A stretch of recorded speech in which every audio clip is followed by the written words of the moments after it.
pareciera que los rabinos ortodoxos ven que los judíos son ellos y que todo lo que no sea ortodoxo no solamente se los mira de reojo, sino que parece que no son rabinos.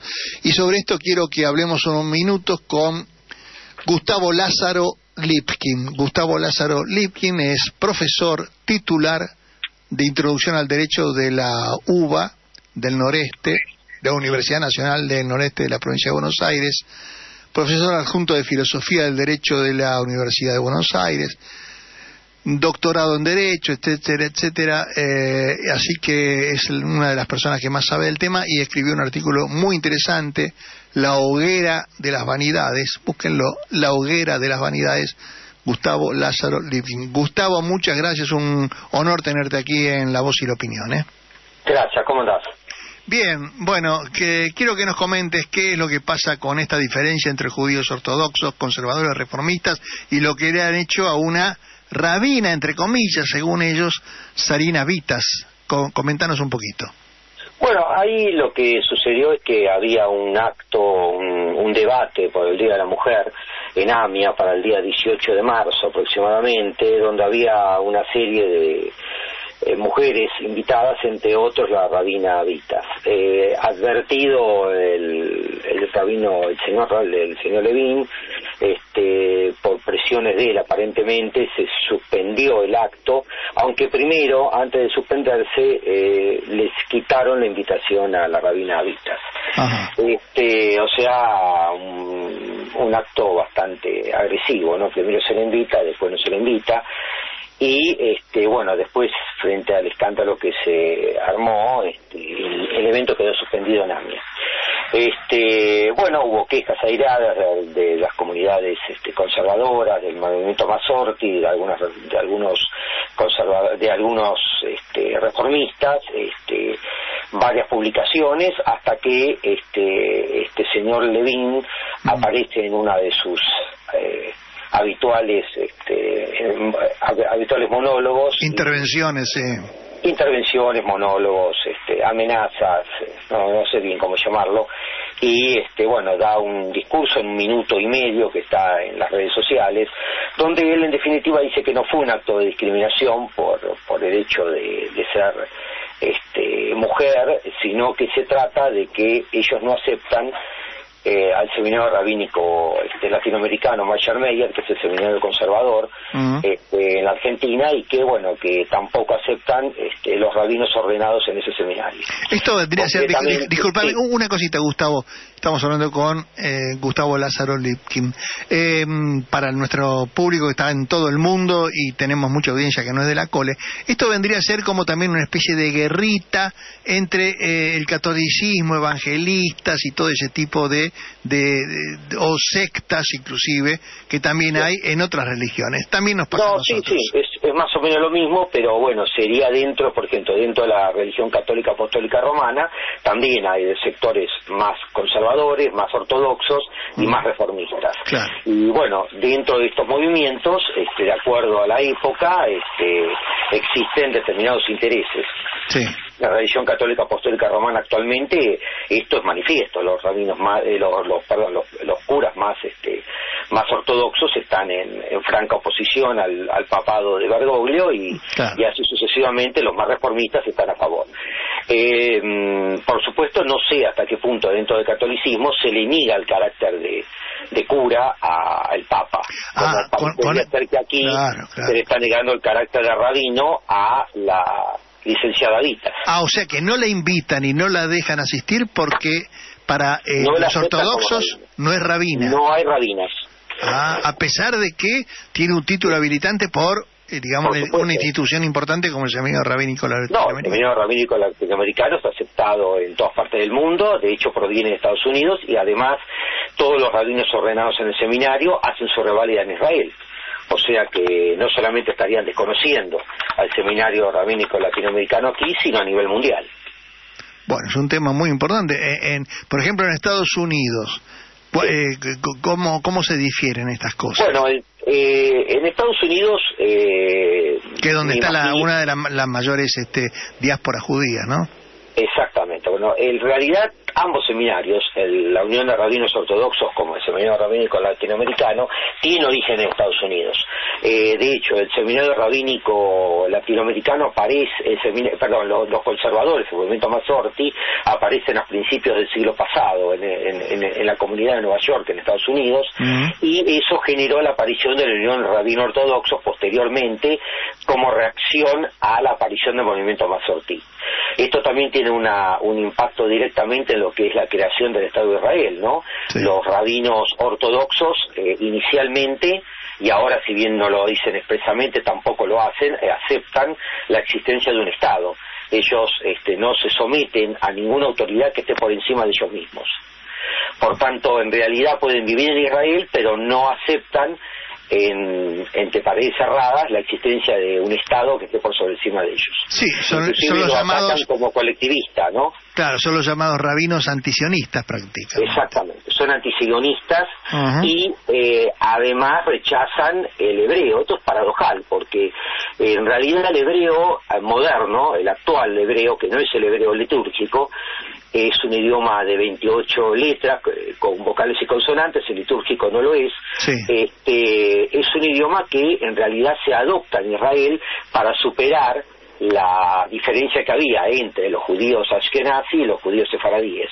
Los sefaradíes vivían ahí, mientras que los ashkenazí fueron habitando como colonos las tierras de Canaán en ese momento, sometidas al mandato inglés. Sí, también esto hay que explicarlo, disculpame una cosita, el judío sefaradí es el judío oriental, venido de inmigraciones orientales, y el ashkenazí de la Europa blanca, por así decirlo, ¿no? Exactamente, la Europa del Norte, sustancialmente origen Alemania, Polonia, los países Lituania, Estonia, Letonia, Rusia, claro, Hungría, Rumania, y su origen, según se dice, estaría lo que sería el viejo imperio cázaro en las orillas del mar Caspio, del mar Negro. Ahora, la ventaja que tienen, me parece a mí, los ortodoxos, es que ellos se manejan mucho por el dogma, y esto ha pasado y se ha visto en las votaciones, en las elecciones en AMIA, cuando uno de estos rabinos ortodoxos dicen hay que votar a tal, como por ejemplo pasó con Agustín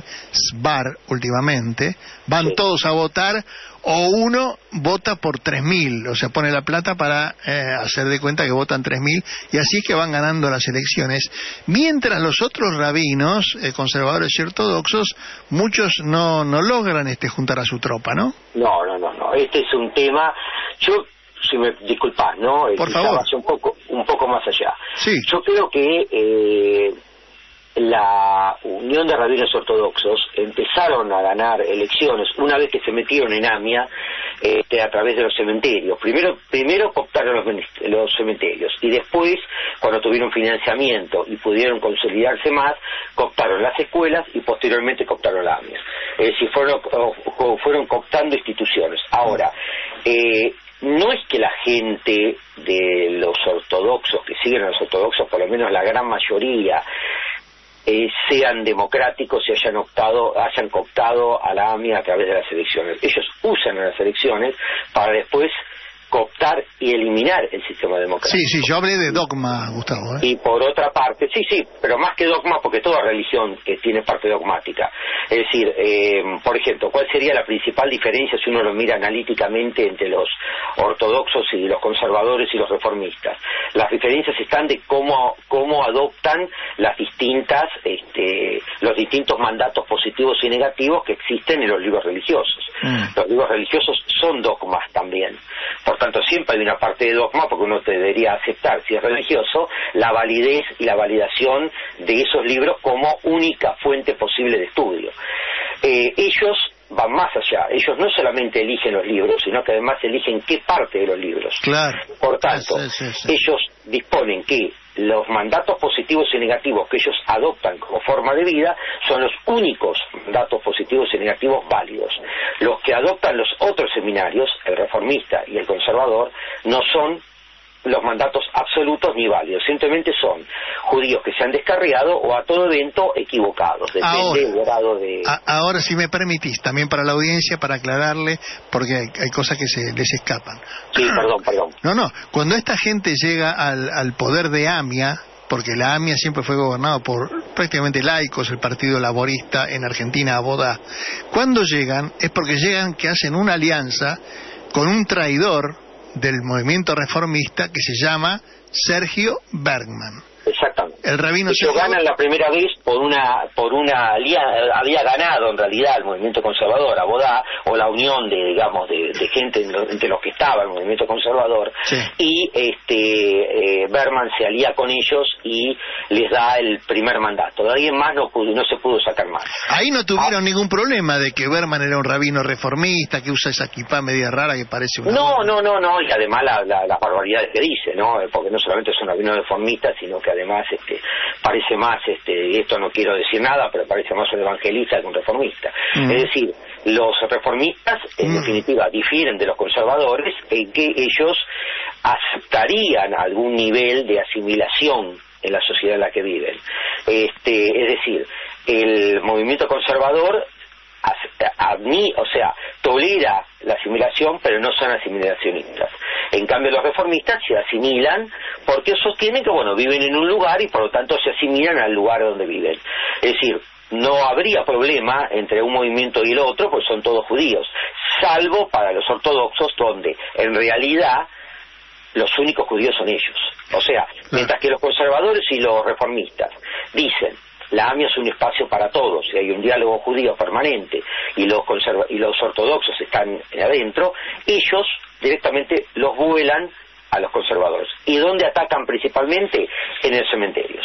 Y esto es lo principal ataque que tiene este señor Levin, que precisamente dijo, no vamos a permitir que venga Sarinavita porque lo que ellos quieren es meternos esto para después meter sus conversos en el cementerio y ello va a provocar que todos los que están enterrados en AMIA tengan que levantar sus cadáveres y sacarlos porque se ha profanado el suelo consagrado. Ahora, ¿qué va a pasar, Gustavo, con, digamos, ¿no? En el supuesto de que se sepa que Alberto Nisman se suicidó y no que lo mataron. Vamos a poner ese... Si se suicidó tiene que estar enterrado fuera del cementerio. Ahora, lo primero que hicieron cuando murió Nisman fue enterrarlo como si fuera un héroe, un mártir al lado de las víctimas de... Sí, pero yo no sé, en realidad no, eso es una cosa que yo no sé hasta qué punto los ortodoxos como Levin estaban de acuerdo con esto. Primero porque... Pero Nisman, lo hicieron. Sí, lo hicieron. Nisman era un asimilado. Claro. Por otra parte, también para ellos no sería judío casi. Ahora no. Claro, pero ahora son las viudas de Nisman. Esto le digo pero esto es un tema más político. Esto viene por un lado, porque AMIA no se la puede mirar aislada de Daya, y en ese momento, si bien no lo puedo corroborar ahora totalmente, en ese momento me parece que Daya ellos no la habían ganado. Por tanto, este es un tema que porque parece que estaba Wolf en ese momento, sí. Y por tanto me parece que políticamente este tema tenía que entrar por ahí.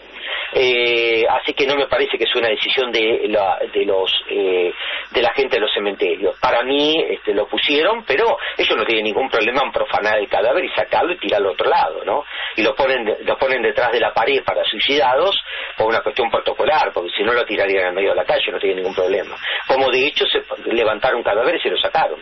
Gente conversa o gente con quizá alguna mixturación dentro de su familia y lo han sacado. Sí. Ahora, acá lo más grave es esto. Bueno, a ver, Levin dice, todos los judíos sacarán sus cadáveres. Bueno, yo tengo enterrado a toda mi familia ahí, no voy a sacar a nadie. No, yo también, por supuesto. No mis abuelos, pero mi tatarabuelo enterrado en Liniers, y que hasta donde yo sé, no van a sacar a nadie. Y aparte, ¿qué va a pasar en los cementerios del interior del país? Es otro tema, porque no pueden manejar todo. Perdón, para el caso que exista alguno, porque además esta gente no se da cuenta, y esto yo lo escribí en muchos artículos, no se da cuenta de que el interior del país está desapareciendo. Sí. Con gente así va a terminar de desaparecer. Por ejemplo, lugares como Junín, provincia de Buenos Aires, donde hay apellidos como Spielman y otros tipos de apellidos judíos, son todos católicos y católicos practicantes. Es decir, ¿a dónde voy? Este grado de segregación lo único que hace es expulsar.